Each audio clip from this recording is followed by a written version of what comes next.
Yes, sir. Yes, sir. Yes, sir. Yeah. Lil Brunson back at you with the back at you, and I am the best reporting on the Eagles. As always, man, this video is brought to you by Big Manscaped. Big Manscaped in the building, providing you nothing but the greatest. Lawnmower 3.0s, 4.0s, 5.0s, 6.0s. We gonna do it until it go up to 10.0, I'm pretty sure. Use code Brunson, save 20% off, get the free shipping, and the free shipping I for that for y'all. Listen, man, thank you for everybody that's been tapping out to the new single that dropped Friday. Cookware, Lil Brunson, Reed Dollars, China, Big China in the building. Make sure you tap in. You know what I mean? Available on all streaming platforms. Fire track, lyrics, bars, everything you know I'm gonna bring to the table. And we're gonna continue to push the envelope forward with that as well.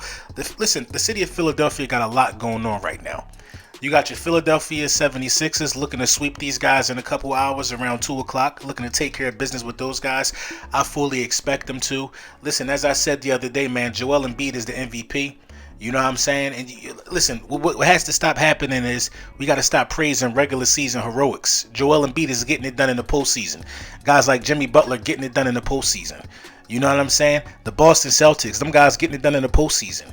You know what I mean? You got to start praising dudes on ball clubs like that, man. Stop running with all these narratives, man. Joel Embiid lead the league in scoring, fadeaway threes. He looked like Kobe Bryant in that fourth quarter to me, man. 7-foot Kobe Bryant. Turnarounds, fadeaways. It was crazy. Dunking on people. He did everything you're supposed to do, and I expect him to drop another 30 ball tonight, and I expect him to close this series out, and that's just where I'm at with it. And we see Miami when we see him.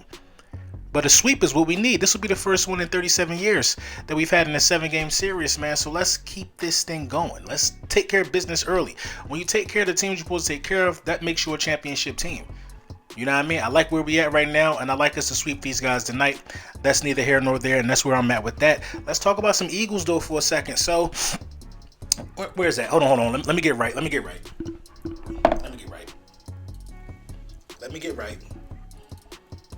real quick.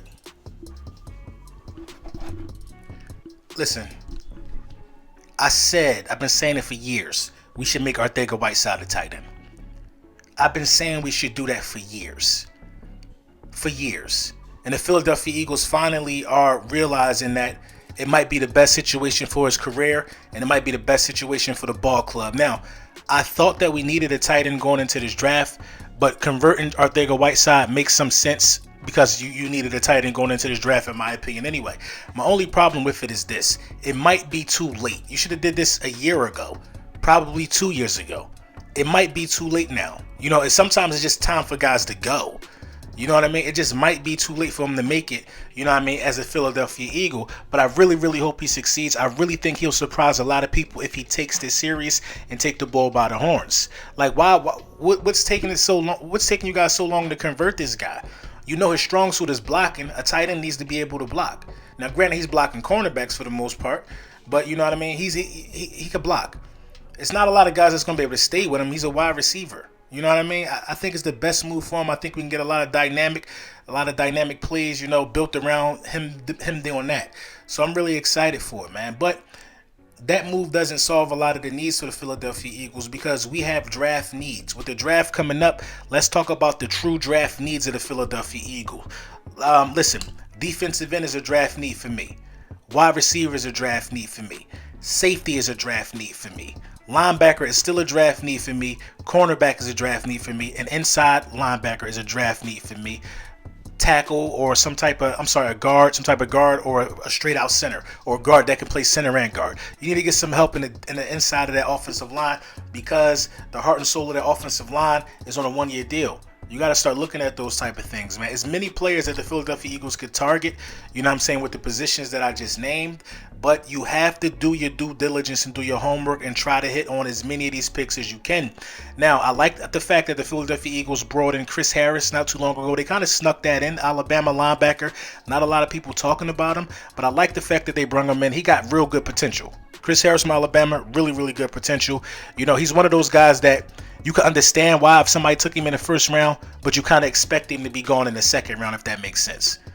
You know what I mean? I don't really see him going to like the fourth round or nothing like that. Third round max, but he has first round, he has first round potential. It's a lot of guys like that in this draft that have first round potential and some of them are going to go in the first round. Like I think Jermaine Johnson, the defensive edge that everybody was so enamored with when we started this, scouting process or whatever. I think he has first round potential. I just don't think he's a bona fide first round pick. You know what I mean? When you look at Devontae White, that's a bona fide first round pick, a freakish athlete. You know what I mean? He checks so many boxes, man. Valuable guy, and that's a guy that I think we gotta look at a guy like that to help address the defensive edge need. Now they got him slotted as a defensive tackle, but I've said numerous times that he could play both. Wide receiver, we talk about Chris Olave. I talk about him all the time. I talk about bringing a guy in. You know what I mean? I've talked about Sky Moore. You just need help there, man. You need help there because I'll say this again. Jalen Reagor is averaging 17 yards a game. That's not getting it done at this level. You're not helping. You're hurting us because you're taking away valuable targets from guys that can probably do something with it because you ain't. Safety. I like Jalen Pitre. I really like that kid out of Baylor. They got him slotted as a cornerback, but he can play safety. I think he is a safety. I think that's actually a mistake by PFF. Well, listen, I like him. You need a safety in the corner anyway.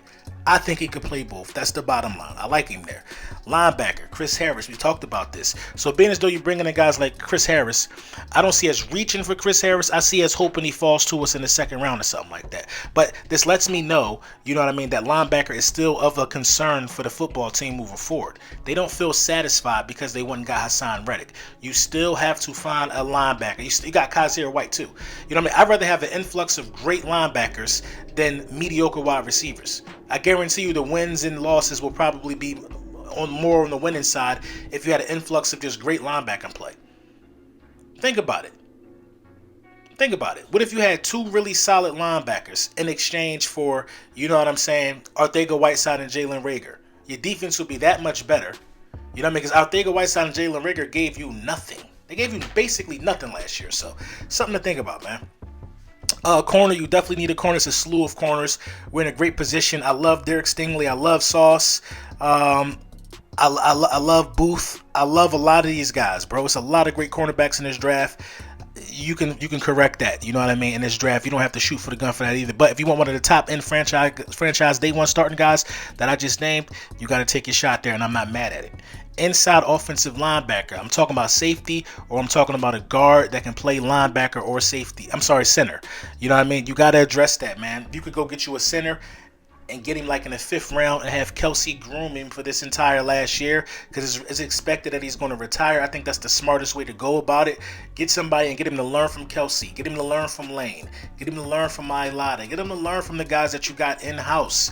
Get him some reps against some of these dogs like Cox, Paws, and BG. You know what I'm saying? Get him some reps against Sweat. Sweat is a dog too. Derek Barnett is a dog too when he's playing with some smarts. You know what I mean? Get you a young guy and get him some reps against what we got. Hargrave. We're going to be blitzing more. I think that our offensive line is going to be even better this year because I believe we're going to blitz more. And we're going to do that to our offensive line in practice. You know what I mean? We're going to test these guys because Gannon got a lot of proof. I think this is going to be a really, really revamped, you know what I'm saying, a revamped football team. I think it's going to be a revamped football team on both sides of the ball. Only thing we're really missing is that big free agent acquisition at the wide receiver position. We didn't get it done. So it looks like we're going to be headed to the draft. I don't know what's going on with the Honey Badger. There's so many things going on right now, man. But make sure you tap in Thursday for the draft. I will be covering the first round. I'll try to make it my business to cover the second round and the third round as well. But we always going to do the first round. I'm debuting some pretty cool stuff, you know.